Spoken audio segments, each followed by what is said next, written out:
to our first episode of Hispana's Rise. My name is Amairany. And I am Rosy. Welcome, you guys. Welcome. All right, so we just want to tell you guys a little bit about what we're doing.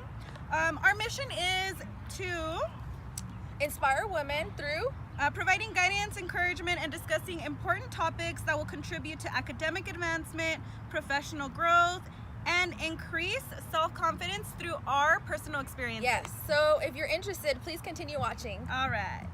So we're going to ask each other a few questions, and here we go. Okay, awesome. You want to get started? All right, so Okay. where did you grow up? So I grew up in the Inland Empire with a family-oriented household, and I'll leave it at that. All right, so yeah, we actually grew up down the street from each other. We went to the same elementary school, middle school, and high school. I know. And now we go to the same university. Yes, and the gym. And the gym. So basically Southern California, you guys. Yes, Southern California. All right, so what was high school like for you?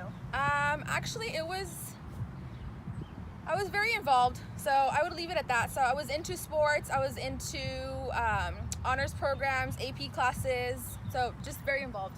All right, I was not so involved. It's okay. Let's leave it at that. So we have a balance. There you go. Yeah. See? How did you transition into college? So I transitioned into college from high school. I actually went to a 4-year Cal State, and then from a 4-year Cal State, I didn't finish. On my second semester, I went back to a community college, and then I finished 2 years there, and then I transferred back into a Cal State. Yeah, okay. And then I had a similar experience. Well, it was a little different actually. Yeah. 2 years after high school, I started a medical assisting associates program. Okay. And I started working as a medical assisting after the 18-month program. After that, I applied to La Sierra University, which was a private university. Okay. But I was not mentally prepared or disciplined enough to be at a university. Yeah. So like you, Yeah. after a couple semesters, I went back to community college, graduated from community college, and then went back to university, which Yeah. is now University of Laverne. Okay. All right? Perfect. Awesome. Next question. All right.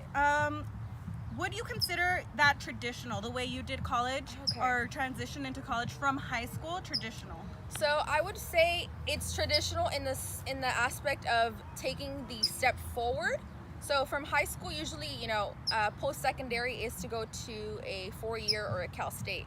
And I did Cal State. So the fact that I took initiative to do that, it is traditional, but the fact that I didn't finish doing the 4-year consecutively, Mm-hmm. I feel that it wasn't traditional in that aspect. But it's what makes us unique, right? Definitely. Yeah. Mine was not traditional. I went to a medical assisting program at a private college. Okay. So I, ever since I was 19 years old, I was a medical assistant. I worked in the medical field with doctors, with physician's assistant, with nurses. I worked in hospital settings. So mine was very different because I didn't go straight into community college or into a 4-year university. I started with a technical career. And you got experience through And, that. Yeah. Right, I got experience, which I do not regret because a lot of people in the medical field do not have that experience that I have experienced or that I've had. Yeah. So yes, mine is very different, but I really, really like what I went through. Yeah, definitely. Okay, great. All right. Did you always know you would be where you are now? So we'll keep it short. I did know that I've always had, high expectations for myself, but the fact of navigating through that journey, it definitely took me in a different path, but I'm actually very grateful for it. Yeah. Yeah. All right. I did not know I would be where I am today because I was not very disciplined in high school. I didn't like academia, but once you grow older, you mature, you see things very differently, and now I am an instructor. I'm actually a teacher of anatomy and physiology. I never pictured myself being in this position. I thought I was going to be an RN or a PA. Yeah, it changes, right? Yeah, definitely. I never thought that I would be in the journey to become a doctor or be an instructor / teacher at the moment. So I would say no, definitely did not know I would be here today. Okay. All right. Have you experienced major setbacks through your journey? Yes, of course. So I'm not perfect, and that's actually why we are here. Like, I have a passion for this position to be able to influence students like that because, the path that I had, it wasn't, a straight path where you see the end of the tunnel and then you just go straight forward. there's actually an imagery that I have in my mind, and they usually say success. Yeah, success looks like this. This is what we think it looks like, but what it really is, it's just like swerving everywhere, and that's totally fine. So we'll elaborate more into that.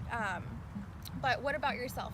I would say yes. I have gone through many setbacks, many difficult times where I wanted to give up or I wanted to change my major. Yes. And that's normal. Yeah. It's normal because life happens and you have setbacks, and that's very normal. Yeah. So I feel like everyone experiences that. So if you feel like you are experiencing that, don't feel like you're alone in it. Yes, not at all. And when you said majors, I was like, ooh, how many times did I change my major? Yeah, definitely.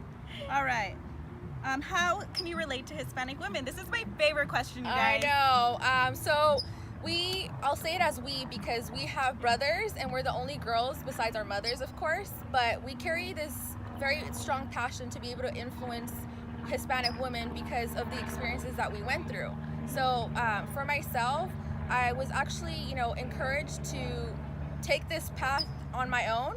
And I would say that because, my siblings were always playing sports, and I was playing sports with them as well, but I found myself to be independent. So when I became independent within myself, I was able to navigate and find things on my own, So now I would love to share those experiences and the setbacks that I learned throughout my journey.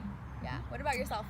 Me, okay, so the way I relate to Hispanic women is I'm a traditional, I come from a traditional Mexican family. My mother is the oldest of 10 siblings, and she, of course, didn't know how to navigate me through my academics or my professional life. She's a business owner. She knows her business, and she, she's very hardworking and she's very motivating. So she has instilled those qualities in me. But I didn't have a sister, and I didn't have other female mentors to look up to or to ask for advice.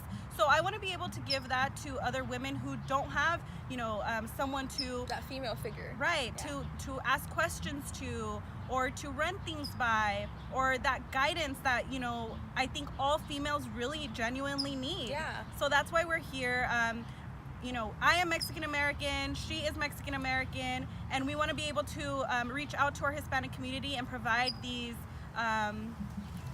either whether it's resources, experience, feedback, knowledge, we want to be able to help you. Yeah, in any way we can. Yes, of course. So, the whole point of this video is for us to reach out to these Hispanic women, to all of you guys, for you guys to reach out to us, DM us, reach out to us in social media, comment on our video, ask us whatever it is that you need to know. That's why we're here. Whether it's social, academic, or career readiness, we're here for you.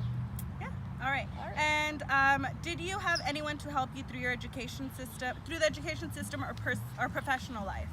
So I would say that the support system, I had it within my family, but I actually navigated through the system on my own.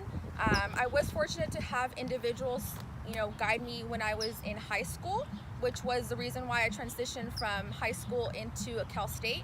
But even through that process, I found myself to be alone, And it wasn't until I actually got into my last couple of years at Cal Poly Pomona, or even in my master's program now, that actually I followed the aspect of finding a mentor to help me out through this process.